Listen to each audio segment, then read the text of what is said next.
محترم ریونت ریڈی صاحب، محترم ڈپٹی چیف منسٹر صاحب بھٹی وکرما صاحب،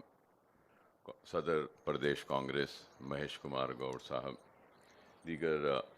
منسٹرز، ساتھی اراکین اسمبلی، اراکین کونسل، ریاست تلنگانہ کے نوجوانوں کی طرف سے اور بالخصوص مائنورٹیز و مسلم نوجوانوں کی طرف سے میں حکومت کا اور چیف منسٹر صاحب کا اور ڈپٹی چیف منسٹر اور سارے وزراء کا اور کانگریس کے سارے قائدین کو مبارکباد دیتا ہوں کہ آج آپ راجیو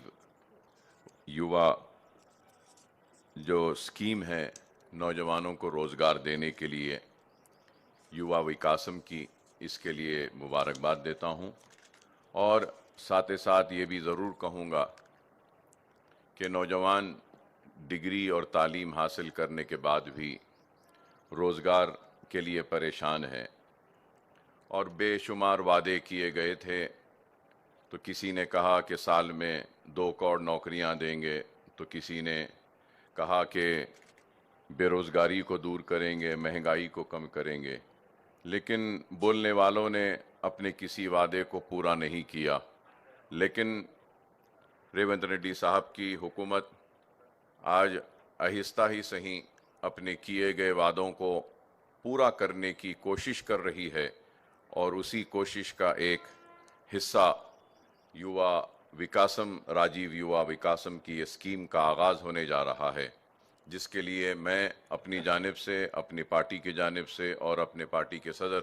حیدرآباد کے رکن پارلیمنٹ نقیب ملت بیرسٹر اسد الدین اویسی صاحب کی جانب سے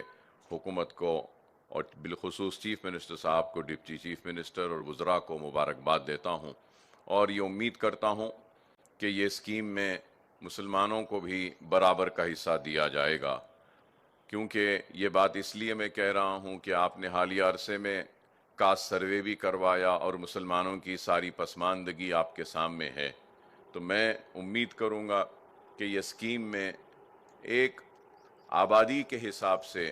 مسلم ڈومینیٹڈ ڈسٹرکٹس میں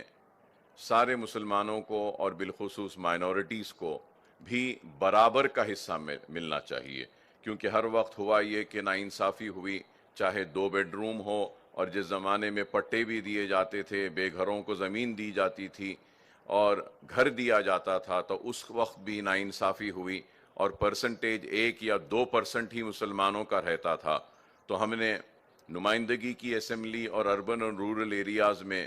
آبادی کے حساب سے 10% اور 20% ایلوکیشنز کیسا بھی مسلمان اور مائنورٹیز کو ہونے کا ایک جیو نکالا تھا۔ تو میں امید کروں گا کہ آپ کی یہ اسکیم کامیاب ہوگی اور کئی نوجوانوں کو